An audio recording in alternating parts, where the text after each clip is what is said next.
Hi, John with eTrailer. Hey, if you're looking to do more with your SUV and get the most out of it that you can, take a look at the Curt Class 3 Trailer Hitch Receiver that we have on our 2023 Mazda CX-5. Now look, trailer hitches aren't just for towing anymore. There's so many accessories out there, like cargo racks and bike racks, that hook up to these things now. So we can take a closer look at this receiver hitch. This is a Class 3, so it's going to have a 2-inch by 2-inch reinforced collar. It's industry standard. This is also the most popular size as far as ball mounts go if you are towing, or for accessories like bike racks and cargo carriers. You have the most options for a trailer hitch of this size. One of the things I like about this hitch is that it's a hidden cross tube. As you can see, the bumper here, it looks factory. The only thing that you're actually seeing is the receiver portion of this. And this is a powder coat gloss black finish. We're going to have a wire type chain hanger, and speaking of those, you got plenty of room for your standard S hook, or if you got a heavier duty clevis style, we have no problem getting those on either. Now, something to keep in mind with these, it takes a 5/8 inch pin and clip. Now these are not included, so if you're new to towing, you're going to need something like this. Either this that we have available here at eTrailer, or we have some that lock down to secure your trailer. Now, speaking of accessories, let's get some measurements, and we can see this trailer hitch kind of sits back behind the bumper, which is nice. Walking around it, you're not going to beat your legs on it or anything like that. But we'll get some measurements, like from the ground to the top of the inside collar here, we're looking at 13.5 inches. And then from the center of the pinhole to the outer edge of our bumper here, about 3.5 inches. Now, those numbers are important if you're considering a ball mount. If you are going to tow a trailer, you may want one that has a slight rise to it to match your trailer, or if you're looking at cargo racks and bike racks that actually fold up. Those are important features and numbers to know so that we're not going to contact the back of this bumper when they are folded. Now, talking about accessories, let's talk about some weight capacities of this hitch here. We'll start with the tongue weight rating. That's 600 pounds. Now, that's the force pushing down on your hitch. So if you have a cargo rack that's loaded up with a generator and all sorts of camping gear, that's 600 pounds. That's quite a bit of weight. Or a bike rack. You can get one of those big 4 bike rack carriers with e-bikes. That's going to be quite a bit of hauling that you can do with that. Now, speaking of hauling, 4,000 pound gross trailer weight rating. That's going to be the weight of your trailer and anything that you put in it or on it. Now, it's probably more weight than your Mazda can actually tow, but go ahead and check your owner's manual to check your weight capacities for your car. So the final thoughts on the Curt hitch. Look, I like the way that these hitches fit these cars like this. They look factory, they look clean. The installation is pretty easy. If you want a different look, we have an eTrailer hitch, bolts up the exact same. It just has a matte black finish, which will look good with some of this lower matte trim on there. Speaking of installation, this thing goes up pretty easy. The only special tool that you really need would be a torque wrench, and you can rent that from your local auto parts store for free. So if you want to see how to do it and you're interested in this hitch, stick around. We'll show you step by step. So let's begin our installation. So at the back of your bumper here on your Mazda, you're going to have a plastic trim piece right here that's being held in by 2 push pin fasteners. And you can use either a hook tool like this or a small screwdriver to get those out. We'll basically just pick the center. You pull the center out and slide that out. You have one on each side here. So to actually remove the trim panel here, I pulled this side down so you could see there's a plastic clip right here, and I took my screwdriver and I came up on the back side of it and I pushed it towards the rear of the car to release it and then pull it down. We'll go ahead and do this on this side so you can actually see it in action here. I'll take my flathead, come on the back side of that tab, push towards the back of the car and lower it down. Now, we're not going to be reusing this, so you can either keep it or throw it away. Now, the next thing we're going to do is we're going to lower the exhaust. We've got a cam buckle tie down strap here, and I just went in on either side of the car up on the coil springs here and looped it, and then looped it around this exhaust flange.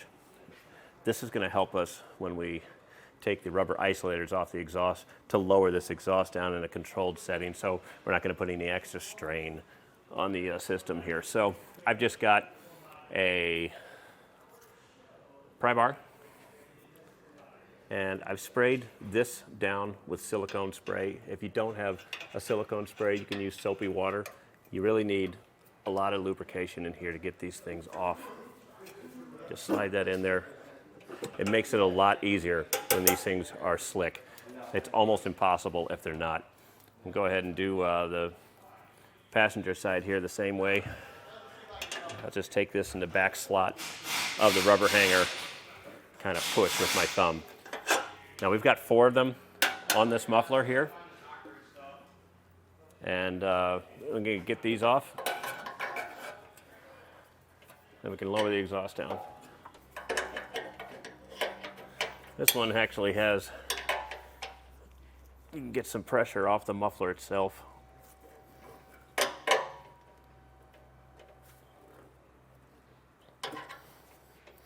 And I think it's important on this one to leave the rubber isolators on the vehicle and take them off the muffler. I think what's going to end up happening is once we have the hitch up here, it's going to be nearly impossible to get these to align back on the car. So we're going to leave these on the car and take them off the muffler on all 4 sides.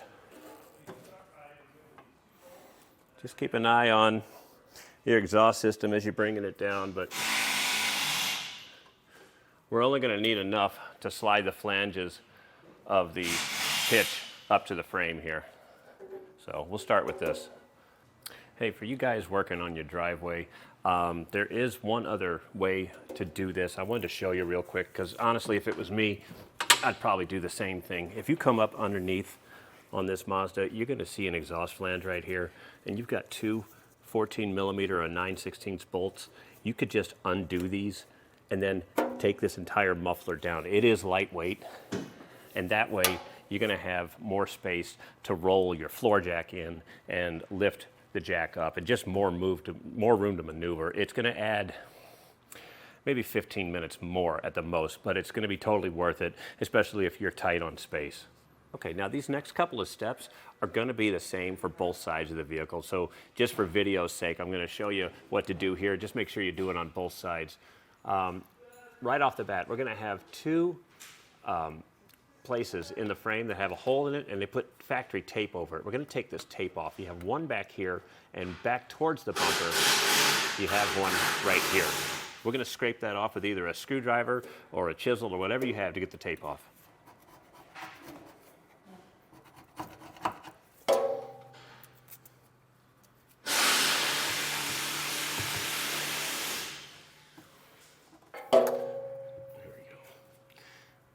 It's just tape, but you put that rubberized undercoating on there and it makes it kind of tough. We basically just want to expose the weld nut that's inside of there. We don't have to go crazy. Hey, while you're scraping and exposing these holes, on our Mazda, you can see some of this rubberized undercoating here. If you've got any buildup on yours, go ahead and scrape that off too. It's going to make your life a little bit easier once you get the hitch and have it up on the frame here. These hitches are a pretty tight fit, and anything like this might give you a hard time trying to get this to fit up here with this stuff. So just feel free to scrape any real chunky stuff out of the way. Now again, on both sides of the frame here, you're going to have a factory wire harness that needs to get out of the way.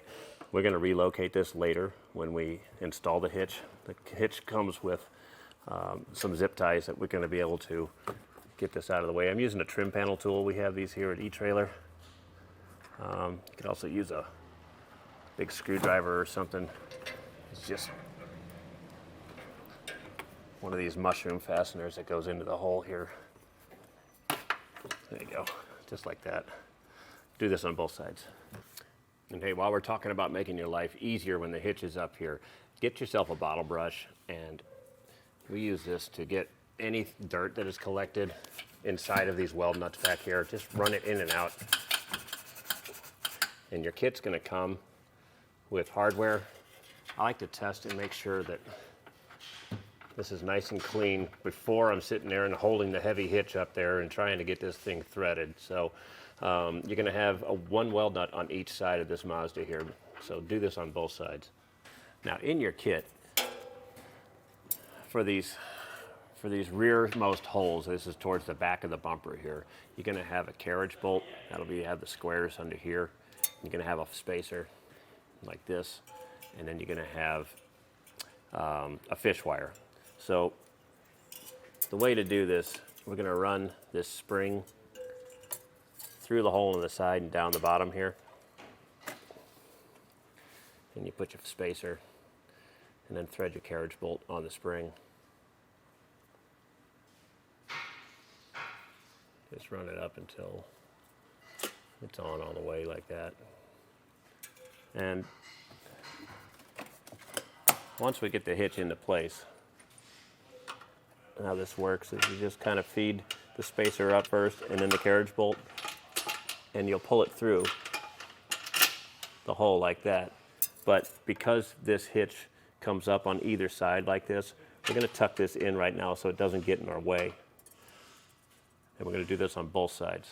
Now the hardware kit is going to come with 4 flat washers. You also have, let me show you real quick, you're going to have tooth washers like this. We're not using those right now. We're going to use just the 4 plain flat washers.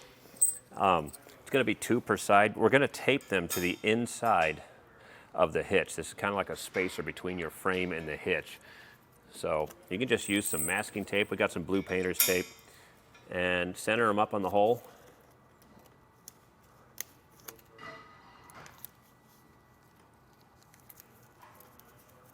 Just cover that guy up just like that. It's going to hold it in place. Just make the hole accessible there, but that's going to hold that spacer in place there. So do this for the left side and the right side on your hitch. Now before we raise our hitch up to the frame of the vehicle, this is the hardware you're going to be looking for. This is going to go and install towards the front side, those front holes with the weld nuts. You're going to have the conical tooth washers, so we'll set these up right now. The teeth are going to be facing towards the hitch, and these will go in the back. And then the front, where we ran the fish wire through, you just need these locking flange nuts here. So that's the hardware we're going to use to bolt it, the hitch up to the frame.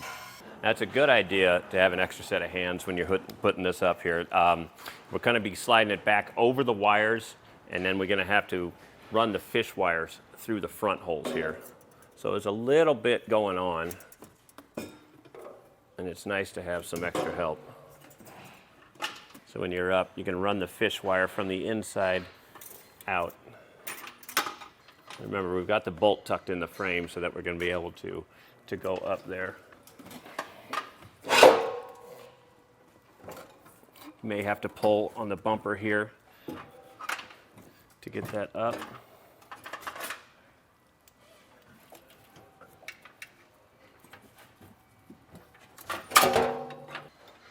I'm going to try with the back one here first. Let's see if I can get this one to thread. It's a little bit awkward like this, so if you're working on your driveway, it may be helpful to kind of wiggle stuff around here. We got that back one. So we have the back through on either side, just loose. I'm going to push up on the hitch.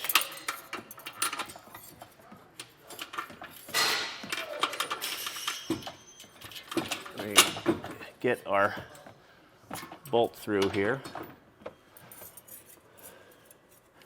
So once that's through, just either uncoil, kind of unthread that. Sometimes they're impossible, and so I just end up pulling them. So once that's through, then you can go ahead and snug these up on both sides, and then we're going to torque them to the specs in our installation manual.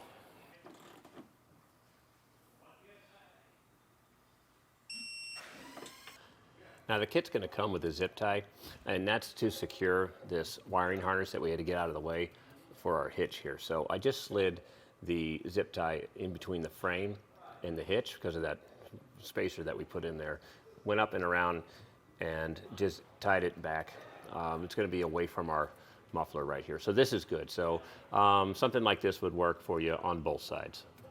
Now, as far as bolting the hitch up, we're done with that. So the only thing left that we need to do is raise our exhaust back up. So I'll start with the back ones.